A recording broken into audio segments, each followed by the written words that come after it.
அனைவருக்கும் வணக்கம். இந்த வீடியோவை முழுசா பாருங்க. எதுக்குன்னு கேட்டீங்கன்னா, இப்போ அண்மையில நீட் தேர்வை பத்தி ரொம்ப பரபரப்பா பேசுறாங்க. ஆக்சுவலா உங்களுக்கெல்லாம் போர் அடிச்சிடும். என்னையா நீட் தேர்வு, நீட் தேர்வு. இதுல விஷயத்தோடு பேசுறதுக்காக தான் இன்னைக்கு உட்காந்துட்டு இருக்கோம். நீட் தேர்வு என்பது என்ன? அது செய்யலாமா வேணாவா? அப்படின்ற பல விஷயங்களை ஆராய்ஞ்சு பார்த்து தொகுத்து நாங்க பேச போறோம். பார்த்தீங்கன்னா முழுமையா உங்களுக்கு பயன்படும்ன்ற நோக்கத்தோட தான் இந்த நிகழ்ச்சி பண்ணியிருக்கோம். உங்க 3 பேருக்குமே வணக்கம். நீட்டு தேவையா தேவையில்லையா முதல்ல நீங்க சொல்லுங்க. நாட்டை விட்டு பாரத நாட்டை விட்டு விரட்டுங்கப்பா நீட்ட இல்ல நோட்டாவுக்கு போட போறோம் ஓட்ட. சார், நீட் என்பது தேவையில்ல சார். தேவையில்ல. ஓகே. ஒரு கருத்தை பதிவு பண்ணாரு. கூட வந்து நோட்டா சொன்னாரு. அரசியல் புகுத்தாம முடிஞ்ச வரைக்கும் பேசுவோம். நீங்க சொல்லுங்க சார். நீட் கண்டிப்பா அவசியம் தேவைப்படுது. தேவைப்படும். ஓகே. இப்ப நடுவுல உட்காந்துருக்க அந்த அம்மா நிலைப்பாடு என்னன்னா, ஒரு குடும்ப பெண்மணி வேணுமா வேணாமா இது மாதிரிதான் நாட்டுல பாதி பேர் குழப்பிட்டு இருக்காங்க. அவங்க புரியாம தான் உட்காந்துருக்காங்க. சிலர் போராட்டம் வேணான்னு பண்றாங்க. சிலர் வந்து போயிட்டு இருக்கு ஓகே தான் அப்படின்றாங்க. இது என்ன உண்மைன்னு அவங்கள மாதிரிதான் நானும் தெரிஞ்சுக்கணும் விரும்புறேன். தெளிவா பேசுவோம். நீட் என்றால் என்ன? முதல்ல அதுக்கு விளக்கம் சொல்லுங்க. சார், மருத்துவ படிப்பு படிக்கிறதுக்காக வைக்கக்கூடிய நுழைவுத் தேர்வு தான் சார் நீட்டு. ஓகேங்க. இப்ப நீட் வந்து நீங்க வேணாம் அப்படின்னு சொல்லியிருக்கீங்க இல்லையா? இப்ப நீங்க வேணும்னு சொல்லிருக்கீங்க. அந்த நுழைவுத் தேர்வு வேணும் அப்படின்றதுக்கு எதனால சொல்றீங்க? மருத்துவத்துக்கு அடிப்படை கல்வி தகுதி தேவைப்படுது சார். ஒண்ணுமே படிக்காம நம்ம டாக்டர் ஆயிட முடியாது. ஆக மொத்தம் நுழைவுத் தேர்வுக்கு நீட் அவசியம் தேவைப்படுது. Okay sir. உங்க 2 பேர் கருத்தும் உங்க சைட்ல நியாயமா பேசுறீங்க. நீட் என்பது என்னன்னு ஒரு சராசரி குடும்பத்துக்கு, நடுத்தர குடும்பத்திற்கு, அடித்தட்டு மக்களுக்கு புரிஞ்சிருக்கான்னு நமக்கு கேள்விக்குரியதா இருக்கு. அந்த வகையில நீட்டுன்னா நீங்க என்ன புரிஞ்சுக்கிட்டீங்க? நீட்டை பத்தி உங்களுடைய புரிதல் நீங்க சொல்லுங்கம்மா. சார், பர்சனலாவே பாதித்த ஒரு விஷயம் எங்க வீட்லயே நடந்தது. அக்கா பொண்ணு சின்ன புள்ளையில இருந்தே டாக்டரேட் படிக்கணும் ரொம்ப ஆசைப்பட்டா. ஆனா வந்து 12th நல்ல மார்க் எடுத்தா. நீட்ல வந்து 300 சில்லறை தான் எடுத்தா. அதனால அவளுக்கு அந்த என்ட்ரன்ஸ் கிடைக்கல. கிடைக்காத பட்சத்தை குழந்தை ஒரு 5 நாள் அழுந்தா, ரொம்ப கஷ்டப்பட்டா.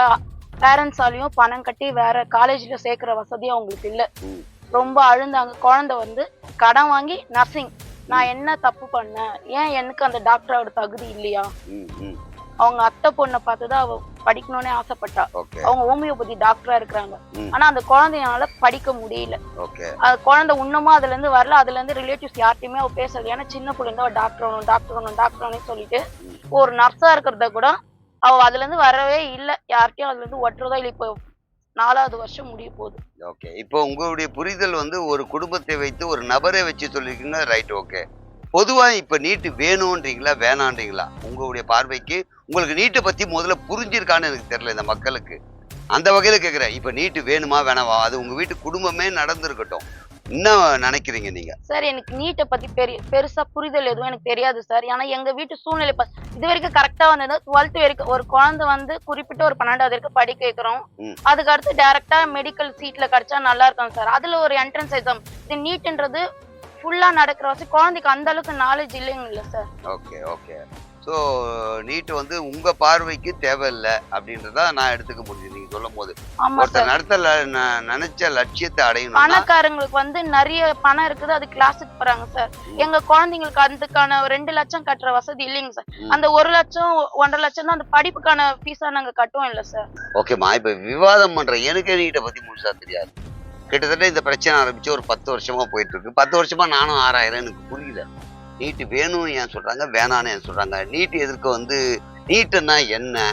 அதை இன்டெப்தே எனக்கு தெரியல. அதுக்கப்புறம் ஆராய்ச்சி பார்த்தப்பறம் தான் இந்த விஷயத்தையே நான் பேச ஆரம்பிக்கிறேன். அதுக்குள்ள முழு புரிதல் எனக்கு கிடையாது. நீட் எக்ஸாமுக்கு யார் நல்லபடியா எழுத முடியும்னா சிபிஎஸ்இ சிலபஸ் இருக்கிறவங்க தான் பண்ண முடியும்ன்றாங்க. அப்ப சிபிஎஸ்இல யார் படிக்கிறாங்க கேட்டா வசதி வாய்ப்பு இருக்கிறவங்க தான் படிக்க வைக்கிறாங்க. அப்ப அவங்க தான் நீட் எக்ஸாம் அட்டன் பண்ண முடியுது. நம்ம குழந்தைங்க நீங்க சொல்ற மாதிரி சாதாரண மெட்ரிக்ல படிச்ச குழந்தைங்க இந்த என்ட்ரன்ஸ் எக்ஸாம் போகும்போது அந்த கேள்விக்கான பதில் தெரியவே தெரியாது. அப்ப என்னன்னா நீட் கோச்சிங் சென்டருக்கு அனுப்பணும். அந்த கோச்சிங் சென்டருடைய அந்த டியூஷன் ஃபீஸ் பல லட்சம் கேட்குறாங்க. இப்போ ஸ்கூல்ல படிக்க வைக்க ஒரு அமௌண்ட்னா இந்த என்ட்ரன்ஸுக்காக ஒரு படிப்புக்காக ஒரு அமௌண்ட் அவங்களால ஒதுக்க முடியல. இதுதான் இருக்கிற பெரிய சிக்கல். இதைத்தான் பலர் போராடிக்கிட்டு நீட்டு வேணும் வேணாம் அப்படின்றாங்க. நீட்டு ஒரு வேளை தவிர்க்கப்பட்டால் தனியார் பள்ளி கல்லூரியுடைய நிர்வாகமே சம்பாரிச்சிடும். அதாவது மத்திய அரசு சொல்றது என்னன்னா, நாங்க நீட்டு ஒருங்கிணைப்பு பண்றோம், இதை நாங்க ஃப்ரீ பண்ணி விட்டா ஏழைகள் வேணா நீங்க வாழ்றதா நினைப்பீங்களே தவிர தனியார் மருத்துவக் கல்லூரியுடைய நிர்வாகம் பல கோடி ரூபாய் வாங்கிடுவாங்க ஃபீஸு அப்படின்னு அவங்க சொல்ற காரணம். சரி, இதெல்லாம் ஒரு பக்கம் இருந்தாலும் இதுல எங்க சிக்கல் வருது அப்படின்னு பாத்தீங்கன்னா, கல்வி தரம் எல்லாம் ஒன்னா பண்ணிட்டா பிரச்சனையே இருக்காது. சிபிஎஸ்இ மெட்ரிக்னு இல்லாம ஒரே மாதிரி சிலபஸா இருந்தால் ஓகே, யார் வேணா எக்ஸாம் அட்டன் பண்ண முடியும். இதுதான் உண்மை. அப்படிப்பட்ட விஷயம் ஒரு மாநில அரசு கொண்டு வருது. இனிமேல் எல்லாம் ஒரே மாதிரி கல்வி தரத்தை வச்சிருவோம், அப்ப நீட்டே தேவையில்லை, எல்லாருமே போய் எக்ஸாம் அட்டன் பண்ணலாம், என்ன நினைக்கிறோமோ அவங்கவுங்க பண்ணலாம் அப்படின்னா, மாநில அரசு கல்வி கொள்கை கொண்டு வந்தால், மத்திய அரசுக்கு இணையான கல்வி கொண்டு வந்தா மத்திய அரசு லைசன்ஸ் கொடுக்க மாட்டேங்குது. சிபிஎஸ்இ சிலபஸ் இப்படித்தான் இருக்கணும், ஸ்டேட் போர்டு இப்படிதான் இருக்கணும்னு நிர்ணயம் பண்றாங்க. இதை தான் எல்லாரும் எதிர்க்கணும்.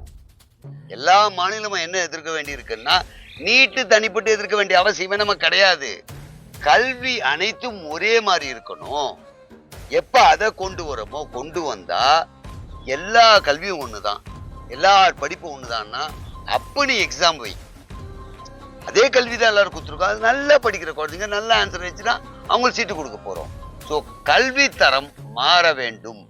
அந்த மாற்றத்திற்குரிய போராட்டம் தான் நடக்க வேண்டும்ன்றது தான் நிதர்சன உண்மை. இன்னொன்னு, எதுக்காக நம்ம போராடுறோம், ஏன் போராடுறோன்றது தெரியாம நீட்டு வேணும் வேணான்ற ஒரு விவாதம் போச்சு. இப்ப அண்மையில் நடந்தது, நீட்டு ஒழிக்கப்பட வேண்டும் அல்லது திரும்ப வாபஸ் பெற வேண்டும்னு ஒரு நடந்தது.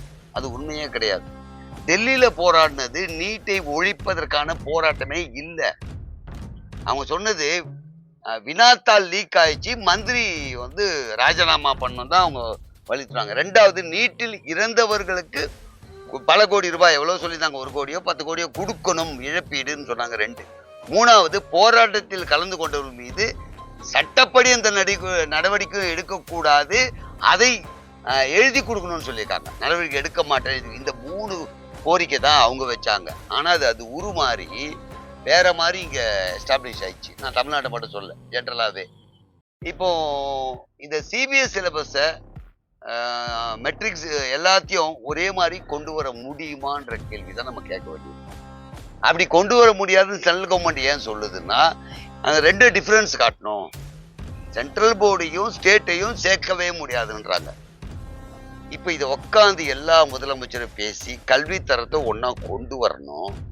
அப்படின்னா நீங்க சொல்ற மாதிரி இந்த நீட் எக்ஸாம் வந்தா அதற்கான கேள்வி நம்ம ஸ்டேட் போர்டுல இருக்கிறதுலயும் கேட்போம் அப்படின்னு சொன்னா வேணா நிலைக்கும். இந்த ஸ்டேட் போர்டு ஓகே, இதுல இருந்து கேள்வி கேட்டா சிபிஎஸ்இ படிக்கிறவங்களால ஸ்டேட் போர்டு கேள்விக்கு பதில் சொல்ல முடியும். இப்போ ஸ்டேட் போர்டு மெட்ரிக்லாம் பார்த்தீங்கன்னா ஒரு புத்தகம் படிப்போம், அந்த புத்தகத்தை படிச்சுட்டு அதுல இருந்து கேள்வி கேட்கப்படும், படிச்சதுல இருந்து ஒரு கேள்வி கேட்கப்படும். அப்படிதான் நம்ம படிச்சோம், அதுல இருந்து ஒரு பதில் சொல்லுவோம். சிபிஎஸ்ல உங்களுக்கு அந்த மாதிரி இருக்காது. நீ படிச்சுக்கலாம், கேள்வி கேட்கப்படும், அதாவது உன்னுடைய சிந்தனைக்கு ஏற்ற பதில் கொடுக்கணும். ஆஸ் இட் இஸ் கொடுக்க கூடாது.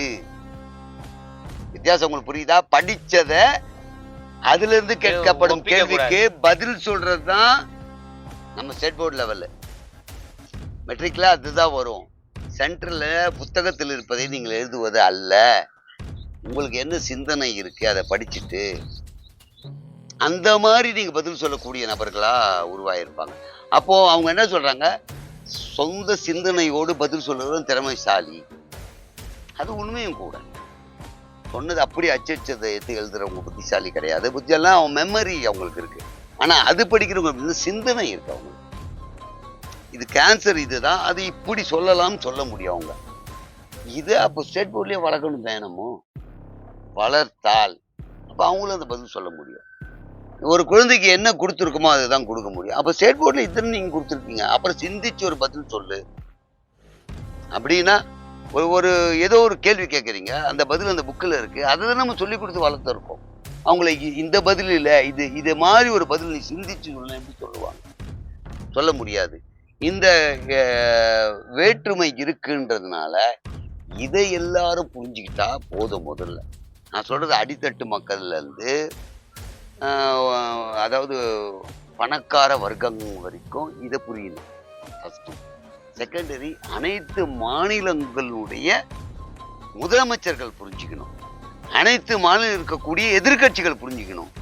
இவங்க எல்லாம் உட்காந்து இது நம்ம பிரச்சனை இல்லை, வருங்கால சந்ததிகளுடைய குழந்தையுடைய பிரச்சனை, குழந்தை மட்டும் பிரச்சனையா இருந்தா பரவாயில்ல, மருத்துவம் அடுத்த உயிரின் சம்பந்தப்பட்ட விஷயம், இது லட்சிய கனவு குழந்தைங்களுக்கு. ஆனா லட்சிய கனவுன்னு உள்ள அனுப்பிச்சிட முடியாது, ஏன்னா அடுத்தவங்க உயிர். அப்ப இது உட்காந்து பேசி இது என்ன சரி பண்ணணும். அப்போ இதுக்கு ஒரு சிலபஸ், எல்லாத்துக்குமே ஒரு சிலபஸ் கொடுத்து இந்த கல்வி தனியா பயிலணும். நான் சொல்றது இந்த கல்வியே தனி ஒண்ணு. +2 முடிச்சு நீ சிபிஎஸ்சி முடி, நீ மெட்ரிக் முடி, ஸ்டேட் போய் என்ன வேணா இரு, இந்த நீட்டுக்கான ஒரு சிலபஸ் மட்டும் உருவாக்கி இதை படிக்கணும், இதுல இருந்தா கேள்வி கேட்கப்படும் அப்படின்னு ஒண்ணு. அந்த கோச்சிங்கும் பல லட்சம் ரூபாய் செலவு பண்ண முடியாது.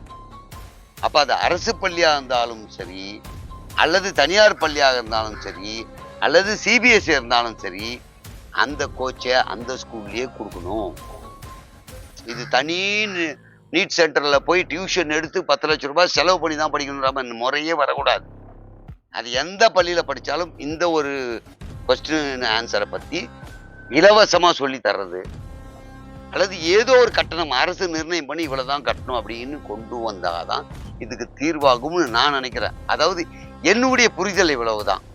உண்மையான இன்டெப்த் அதுல வேற என்னெல்லாம் இருக்குன்னு நமக்கு தெரியாது. ஏன்னா நம்ம கல்வியாளரும் கிடையாது, மிகப்பெரிய புரிதலும் கிடையாது. நான் புரிந்து கொண்ட விஷயத்தை தான் இவ்வளவு நான் சொன்னேன். இப்ப இவருனா வேணும் அப்படின்னு சொல்லியிருந்தாருன்னா, அவர் வேணாம் அப்படின்றாருன்னா ஏன் வேணும் ஏன் வேணாம்னா ஒற்றை வரியில இவங்க சொல்லக்கூடிய காரணம் இது. வேணான்ட்டு நீங்க வேணான்றீங்க, அதுக்கு ஒற்றை வரியில நீங்க சொன்ன காரணம் வேற, அவர் வேணும்ன்றது காரணம் வேற. இப்ப நான் சொன்ன அப்புறம் உங்களுக்கு புரிஞ்சு உங்களுடைய ஐடியா பண்ணி நீட்டுக்கு வேற என்ன தீர்வு வரலாம், அது நீட்டை எப்படி எல்லாம் எடுத்துட்டு போலாம் நீங்க இப்ப சொல்லுங்க. ஐயா, நீங்க சொல்லும் போதே அற்புதமா அழகா ஒரு விஷயம் சொல்லியிருந்தீங்க. அனைத்து கல்வியும் வந்து சமமா ஆக்கப்படணும் அப்படின்ட்டு. ஆமா, அது வந்து நம்ம முன்னாள் முதலமைச்சர் திரு கலைஞர் ஐயா அவர்களால் கொண்டு வரப்பட்ட திட்டம் தான். சமச்சீர் கல்வி என்ற ஒரு அற்புதமான திட்டத்தை அவர் வந்து கொண்டு வந்தாரு. ஆமா, அதை போலவே பாத்தீங்கன்னா மத்திய அரசாங்கம் அது போன்ற ஒரு சமச்சீர் கல்வி, இங்க உள்ள மாணவர்களும் அங்க உள்ள மாணவர்களும் படிப்பும் ஒரே மாதிரியான இருக்க வேண்டும் என்ற ஒரு திட்டத்தை கொண்டு வந்தால் இதுல இந்த குழப்பத்திலிருந்து நம்முடைய மாணவர்களும் பெற்றோர்களும் விடுபடலாம். நீங்க சொன்னதெல்லாம் கரெக்டு. இந்த சிக்கல் எங்க வருதுன்றது நம்ம யோசிச்சோம்னா தெரியும். அப்படி கொண்டு வர்றது சட்டத்தில் இடம் இருக்கான்னு நமக்கு தெரியாது. சட்டப்படி இதை கொண்டு வர முடியுமான்றது கேள்விக்குறி. என்னை பொறுத்த வரைக்கும் எனக்கும் ஃபுல்லா தெரியாது. அப்படி கொண்டு வரலாம். இப்போ மாநிலத்துக்கு சில அந்தஸ்துகள் இருக்குது, மத்திய அரசுக்கு சில அந்தஸ்து இருக்கு. அப்போ அதை வந்து இதோடு இணைக்க முடியுமான்ற ஒரு விஷயம் நமக்கு தெரியல. அப்படி இணைக்க முடிந்தால் இது சாத்தியம் இருக்கு அப்படின்னு நான் நினைக்கிறேன். நீங்க சொல்லுங்கம்மா. சார், சாத்தியமே இல்லைனாலும் சட்டம் கொண்டு வரப்பட்டு அதை நிறைவேற்றப்பட்டா ரொம்ப நல்லா இருக்கும் சார் அடித்தட்டு மக்களுக்கும். நீங்க சொல்ற மாதிரி அடித்தட்டு மக்கள் எல்லாம் பிரிக்க முடியாதுமா. பணம் படித்தவனா இருக்கலாம், அடித்தட்டு மக்களா எல்லாருக்கும் சமமான வாய்ப்பு கிடைக்கும்ன்றத என் சைட்ல நான் சொல்றேன். நான் அடித்தட்டு மக்களுக்கு தான் கிடைக்கணும், மேல் மட்டத்தில் இருக்கிறவங்க எல்லாம் வந்து கிடைக்க கூடாதுன்ற எண்ணத்துல நான் பேசல. எல்லாருக்கும் சமமா ஒரு விஷயத்த வச்சு அதுல ஓட்டப்பந்தயம் விட்டு யார் ஃபர்ஸ்ட் செகண்ட் தேர்ட் எடுத்தா ஓகே. அந்த ஆங்கிள் தான் நான் சொன்னது. அதை தான் நீங்களும் சொல்லியிருக்கீங்க. உண்மையிலே மத்திய அரசு கொண்டு வந்து சட்டம் இயற்றப்பட்டு அது நிறைவேற்றினா சந்தோஷம்தான். நீங்க சொல்லுங்க சார். சார், அந்நிய நாட்டுல வந்து டாக்டரா படிச்சுட்டு இங்க வந்தாலும் இங்க வந்து நீட்டு எழுதணுன்றாங்க, அது எப்படி எதிர்கொள்ள போறாங்க? இப்போ நீங்க சொன்ன அப்புறம் தான் எனக்கு இந்த விஷயமே புரியுது. மேல்நாட்டில் படிச்சுட்டு வந்து இங்கே நீட்டு எழுதுனாதான் அவங்க டாக்டரை அக்செப்ட் பண்ணுவாங்கன்னா அது யோசிக்க வேண்டிய விஷயம்தான். ஆனால் இதுதான் இப்போ முதல்ல இவர் சொன்னதுக்கான விஷயத்தையும் இதோட கலந்து பார்த்தீங்கன்னா இது சாத்தியம் இருக்கா இல்லையான்னா நடைமுறை சாத்தியம்னு இருக்குன்னு நம்ம 3 பேர் உட்காந்து பேசுறது முடியாது. நீங்கள் ஒரு கேள்வி கேட்டப்பறம் தான் ஓ இப்படி ஒன்று இருக்குல்ல நமக்கு தோணல. அது மாதிரி அவங்க வந்து இது எல்லாத்தையும் உட்காந்து அனலைஸ் பண்ணி எது சாத்தியம் இருக்குது, எது சாத்தியம் இல்லை, எதை பண்ணலாம், எதை பண்ணக்கூடாது, எதை பண்ணால் என்ன ரியாக்ட் ஆகும், இப்படி எல்லாத்தையும் அனலைஸ் பண்ணி தான் அவங்க பண்ணணும். அப்படி பண்ணும் போது நீங்கள் சொன்னது, நான் பேசுனது, இவர் பேசுனது மாதிரி இன்னும் நிறைய விஷயங்கள் இருக்கும். அதை உள்ளடக்கி ஒரு குழு உட்காந்து பேசி முடிவெடுத்தாதான் இது சுமூகமாவே முடியும். மத்திய அரசு இதற்கான சரியான தீர்வுகளை கொண்டு வந்தால் மாணவர்கள் உயிரிழப்பை தவிர்க்கலாம். இது போலவே இதை வைத்து அரசியல் ஆதாயம் தேட முடியாது. இதற்காக போராடி எந்த மாநிலமும் தீர்வு காண முடியாது. இப்ப நம்ம பேசுறது எல்லாமே நமக்கு புரிந்த நமக்கு தெரிந்த விஷயத்தை தான் பேசுவோம். இதை பத்தி இன்னும் நிறைய பேர்கிட்ட கேட்டா நிறைய விளக்கங்கள் கொடுப்பாங்க, நிறைய விஷயம் நம்ம புரிஞ்சுக்க முடியும். இதை புரியாமையே சுத்திட்டு இருக்கிறதால தான் இந்த பிரச்சனை பெருசாகிட்டே போயிட்டு. அதனால உங்களுக்கு ஒரு வேலை இதை பத்தி ஏதாவது புரிதல் வந்தா மறுபடியும் ஒரு வீடியோ போட்டோம். இதை பற்றி யார் என்னென்ன புரிஞ்சிருக்காங்கன்றதை கேளுங்க. உங்களுக்கு நீட்னா என்னன்னு நினைக்கிறீங்க? நீட்னால நமக்கு யூஸா இல்லையா? நீட்டை ஒழிக்கணுமா வேணாவா? நீட்டுக்கு யார் நினைச்சா ஒழிக்க முடியும்? நீட்டுக்கு எல்லாம் குரல் கொடுத்தா முடிஞ்சிருமா? இப்படி பல கேள்விகள் நமக்குள்ள எழுதுற எல்லா கேள்வியும் மற்றவங்களை பார்த்து கேட்கும் போது தான் அதுக்கான ஒரு தீர்வு கிடைக்கும்னு நினைக்கிறேன். ஏன்னா இப்போ இது வரைக்கும் நம்ம கேட்ட வரைக்கும் எல்லாருமே அது நம்மங்க நீட்டு ஒழிக்கணும்ன்றாங்க, அது நம்ம போராட்டிருக்காங்க நீட்டான், அது எத்தனை பசங்க குழந்தைங்க சாகுதுங்க, அப்போ கூட இது அப்படின்னு சொல்றாங்க. பட் மத்திய அரசு சைட்ல இருந்து பார்த்தீங்கன்னா கல்லூரியில் வந்து நீட் இல்லைன்னா நிறைய அவங்க டொனேஷன் வாங்கி சம்பாதிப்பாங்க, ஒரு ப்ராப்பரான ரீசனா எடுத்துட்டு போக முடியாதுன்ற மாதிரி அவங்க சொல்றாங்க. அதனால இதை உட்காந்து அனலைஸ் பண்ணி மறுபடியும் ஒரு வீடியோ போடுவோம். அது வரைக்கும் உங்களால என்ன கேட்க முடியும், அதுக்கான தீர்வு பதில்கள் என்ன கிடைக்குதோ வந்து கண்டிப்பா சொல்லுவீங்கன்னு நம்புறோம். எல்லாருக்குமே நன்றி. உண்மையிலேயே நாங்கள் சொன்ன தகவல்கள் சரியாக இருக்கும் பட்சத்தில் மற்றவங்களுக்கு ஷேர் பண்ணுங்க. ஒருவேளை நாங்கள் சொன்ன தகவல் தவறாக இருந்தால் கமெண்ட்ல சொல்லுங்க. முக்கியமா 3 ஜாம்பவானை பத்தி சொல்லுங்க, முக்கியமா அந்த அம்மாவை பத்தி சொல்லுங்க. ஏன் அந்த அம்மாவை பத்தி சொல்லுங்கன்னா அவங்க அனுபவத்தை ஷேர் பண்ணியிருக்காங்க. அதுக்காக இவர் ஆல்ரெடி பல விஷயங்களை அனலைஸ் பண்ணி பேசியிருக்காரு. அவர் பத்திரிகையில் இருக்காரு. ஸோ எங்களுக்கு புரிந்த வரை எங்களுக்கு தெரிந்த வரை எல்லாத்தையும் எடுத்து வச்சிருக்கோம். நன்றி.